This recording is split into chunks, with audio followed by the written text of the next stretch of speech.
if you thought the group stage was crazy, welcome to the knockout stage. And this is only day number 1 of the knockout stage and only the first 2 games of the round of 16. And we already have crooked number games. We already probably have the best round of 16 game that I have seen in the last couple of World Cup. And probably this was the game of the tournament. But the bottom line is that despite all the drama and despite all the craziness that has happened in the first day of the knockout stage in the World Cup, the headlines of tonight will be that Ronaldo and Messi is going home. Both Argentina and Portugal is now eliminated in the World Cup, and it just further evidence kind of what I said about how if you want to win the World Cup, if your country want to win the whole thing, don't just rely on one guy. Because we've seen it so far many times when teams rely only on one player to try to get their country to glory and maybe get them deep in the tournament, and it just does not work. And it just showed with Argentina and Portugal. Both of these teams were kind of like heavily relying on one man. Well, in some way, Argentina kind of isn't. I mean, they tried to give some help to Messi, but in most way, the attention was always on Messi whenever Argentina play. And it goes the same thing with Ronaldo with Portugal. But let's actually start talking about the France versus Argentina game. And I can spend about 10 minutes talking about this game because this was just, it was insane. Okay? There was so many crazy thing that happened in this game. There was a lot of goal scoring in this. You know, this was a 7-goal kind of match, and there was some incredible goal score in this game with the Di Maria strike from 30 yards out right before halftime, and then the Portgual strike in the 57th minute to give France the equalizer. But the probably the biggest headline, besides the fact that Messi is going home, is Kylian Mbappe.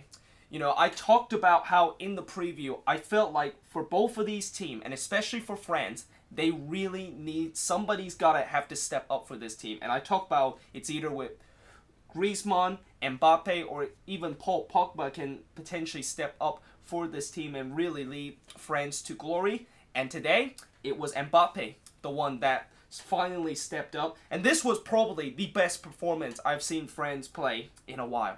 I mean, we talked about how France doing this World Cup has been kind of just sleepwalking through the group stage. Like, it's not that they just cruise through their way, but it's kind of like they just didn't really care. Like, they didn't think that the World Cup has already begun and think that they were still preparing for matches for the big games. And that is why coming into this game against Argentina, that was my biggest concern with this French national team, because of the way how they've been sleepwalking through the group stage and look absolutely unprepared when they play against the big teams.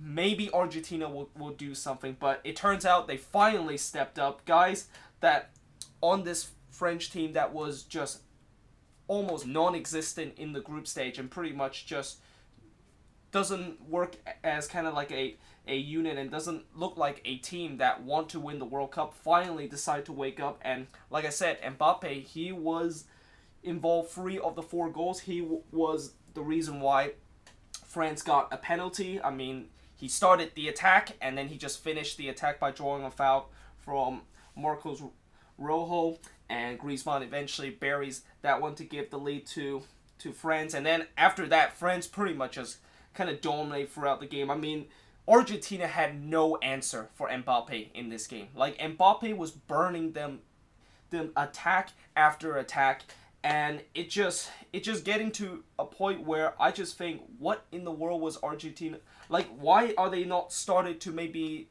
double team Mbappe and maybe even triple team him so they can limit his kind of ability? But it doesn't matter. He continues to burn that Argentine defense, and it's not just that they didn't do a good job trying to mark Mbappe. Throughout this whole game, they just had no answer to all of the French attack. Like, all the time when France go on the attack, it looked like that defense from Argentina is just, they look very nervous and they look very shaky.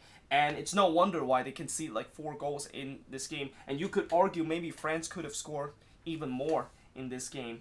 But in many ways, Argentina does a good job to try to kind of soak up that heavy pressure that France had for the first 30 minutes. And then, as I said, Di Maria with an absolute amazing strike.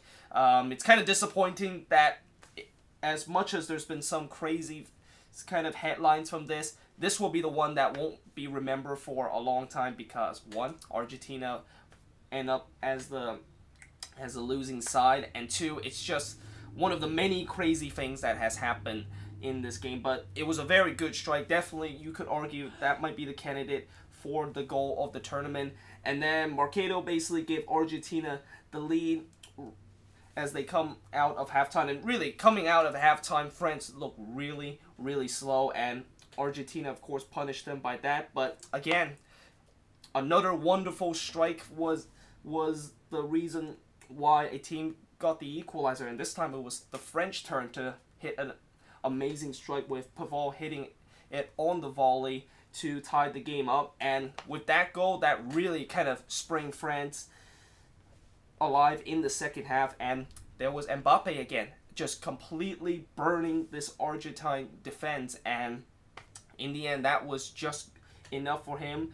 Aguero did get a late goal to try to make the game interesting, but it was no doubt that France was going to win this one. And you look at this Argentina team and you look at going forward how there is going to be a lot of problem with this team. I mean, I feel like for this team, after what I saw in this game, and especially right near the end when they were down to just 2 minutes left in the game, and that they made a silly foul there, and instead of them just kind of move on and try to give the ball to France and hopefully they can take a free kick very quickly, they started to show their emotion and show their frustration, and it's pretty clear that you can see that this team is not a unit, and that this team looked like there is some turmoil. And even the announcer said it too. Like the Fox announcer even said that this team look like they are in turmoil right now. And consider how, if you look at Argentina and you look at their qualifying and how they just barely got it because Messi was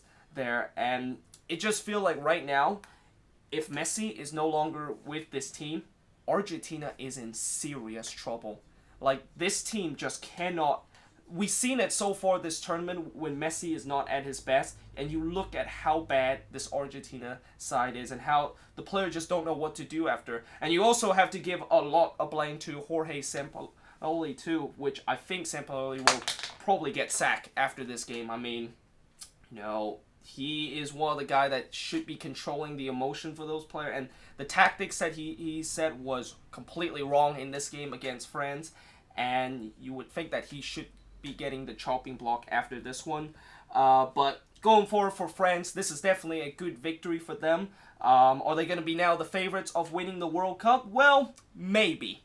I mean, it is still a very tough road that they have to walk through. I mean, they're one of those teams that is in the upper bracket, which I talked about how that is just a absolute murderous stretch. It's going to be a bloodbath in that upper bracket of whoever actually make it out of there and potentially get it into the final. And maybe I would also say that whoever gets out of that bloodbath in the upper bracket section, they potentially are going to win the World Cup this year. But, France, obviously, they still have a very tall task ahead of us in the quarterfinal because they will be playing against Uruguay, who beat Portugal 2-1. And, despite the fact that Portugal had kind of majority of the ball and that Uruguay was kind of like defending in most part of this game, that is exactly what Uruguay love to do. Like, this Uruguay team, it's no accident that this Uruguay team has only conceded 1 goal this tournament. And I think that is the least by any other team right now in the round of 16. And you look at how organized they are in the defense. And that's what I was worrying about for this Portuguese team, is that how in the world are they going to break down this Uruguay defense? And the only way they can break it down is maybe Ronaldo can work some magic out of his hat and try to break it down. But instead, Ronaldo, like Messi in this game, was pretty much non-existent. I mean, he did not make any impact whatsoever in this game. He didn't even score in this game. Also, the only goal by Portugal was Pepe, who scored on a header. And Uruguay, you know, they pick their moments to potentially score the goal, and when that moment comes, they always put into the back of the net. And how about Edison Cavani with those 2 goals? And, you know, just like what I said earlier with France and how they need that main guy to step up to potentially carry them into the quarterfinal.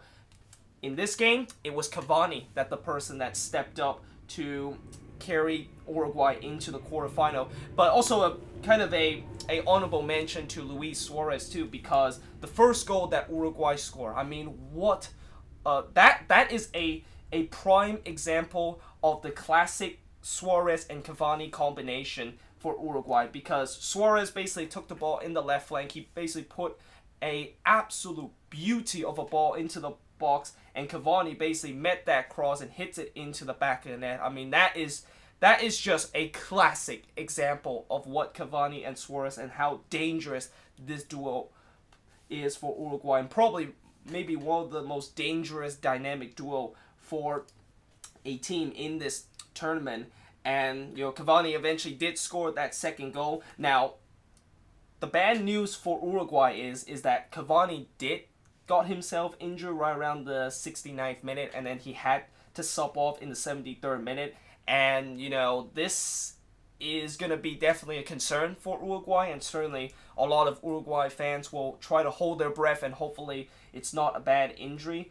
But, you know, this is a massive victory for Uruguay, and that this is only the second time in their 4 tries of making into the quarterfinal, or actually 5 tries. This is their 5th quarterfinal in their country history in the World Cup, that they made it into the quarterfinal. And I think this one was more impressive than the one that they made it to the quarterfinal, which was back in 2010 when they beat South Korea. But now they do have a tall task against France, and I'll tell you what, this France versus Uruguay match, boy, this is gonna be very interesting. I mean, it's gonna be interesting how this Uruguay defense, which has been so organized and just almost impossible to break down, goes against probably one of the deadliest attack in this World Cup. And you also wonder, would Cavani be fit enough to play in that game? Because if Uruguay lose Cavani for the quarterfinal, that is a huge blow to them. And as for Portugal, you know, this is the second loss in 28 games for them. It's hard to believe that they only have lost that amount of games in just a long stretch. But as I've been saying many times, it's been kind of coming. I just had a feeling that this Portuguese team, you know, in the group stage, they kind of rely on their luck at times. And when they face against a big team like Uruguay, you know, if Ronaldo does not step up for this team, it's pretty clear that they're going to get eliminated. And guess what happened? Ronaldo didn't step up. He wasn't really in the action at all in this game, and this Portuguese team basically faltered. But yeah, let me know in the comments below, what do you think of these first 2 games? It's been just a crazy start in the knockout stage, and certainly for the rest of the way, I know there's going to be a lot that's going to have to top what has happened in the first day of the knockout stage and the first day of the round of 16. But there's still a couple of big matches that is coming up tomorrow, and let me know in the comments below, what do you think of these games, and also what do you think about Ronaldo and Messi, and that are they going to have another chance in 2022? Because keep in mind, Ronaldo will be 38 when that 2022 World Cup will begin, and I think Messi will be 36 or 37, and you wonder, will they still be there to lead their country into the World Cup? But let me know in the comments below. I hope you guys enjoyed this video. If you do, make sure you guys leave a like, smash that subscribe button, and yeah, I will see you guys next time.